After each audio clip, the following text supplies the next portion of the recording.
भारत को मिलेगी कोरोना की तीसरी वैक्सीन, जिंदा शख्स का बनाया डेथ सर्टिफिकेट। कोरोना से अंतिम संस्कार में भी परेशानी, 13 साल की लड़की का अपहरण के बाद रेप और हत्या। ईरान की परमाणु यूनिट से अचानक गई बिजली।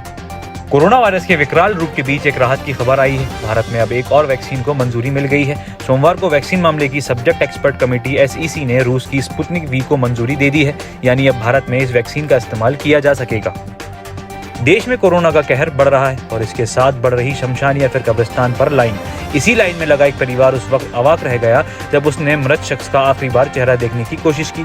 PPE किट में लिपटा शव उस शख्स का था ही नहीं जिसको वो अंतिम संस्कार करने के लिए पहुंचे थे।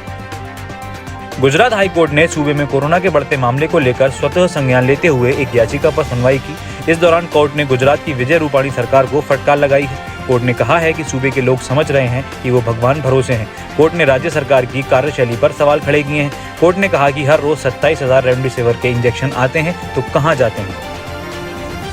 देश में कोरोना की दूसरी लहर तेजी से लोगों को अपना शिकार बना रही है। महाराष्ट्र, दिल्ली, पंजाब और मध्य प्रदेश समेत 10 राज्यों में स्थिति बेहद भयावह है। तमाम पाबंदियों के बावजूद रविवार को कोरोना संक्रमण ने सभी पिछले रिकॉर्ड तोड़ दिए। देश में पहली बार एक दिन में 1.5 लाख से ज्यादा नए संक्रमित मिले हैं। कोरोना की वजह से मौतों में भी काफी इजाफा देखा जा रहा है। कब्रिस्तान से लेकर शमशान घाटों तक अंतिम संस्कार के लिए लंबी लंबी लाइनें लगी हैं। कोरोना के लगातार बढ़ते मामले लोगों को डराने वाले हैं। जहां कोरोना की पहली लहर बुजुर्गों और पहले से बीमार लोगों के लिए ज्यादा खतरनाक मानी जा रही थी, वहीं दूसरी लहर में युवा और बच्चों से तेजी से चपेट में आ रहे हैं। ये चिंता की बात इसलिए भी है क्योंकि बच्चों के लिए अभी कोरोना की कोई वैक्सीन नहीं बन सकी है।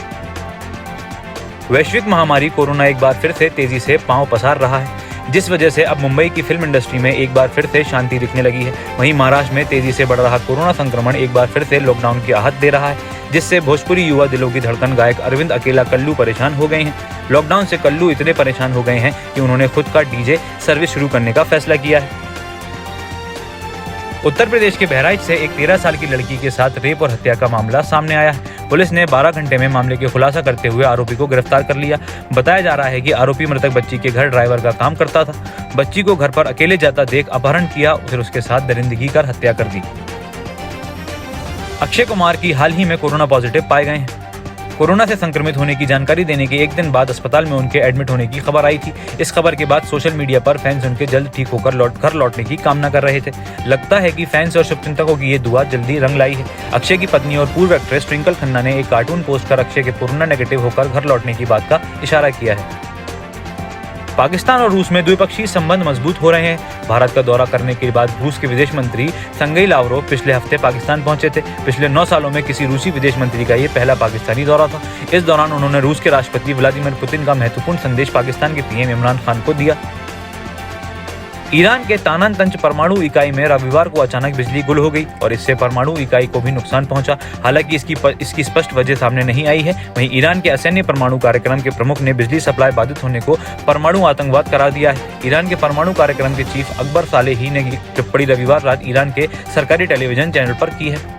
अगर आपको हमारा कंटेंट पसंद आ रहा है तो आप हमें patreon.com पर जाकर सपोर्ट कर सकते हैं या फिर इस वीडियो के डिस्क्रिप्शन में दिए गए लिंक पर जाकर भी हमें सपोर्ट कर सकते हैं। फिलहाल के लिए इतना ही। इस तरह की और खबरें देखने के लिए हमारे YouTube चैनल को सब्सक्राइब करें और बेल आइकन को प्रेस करें। धन्यवाद।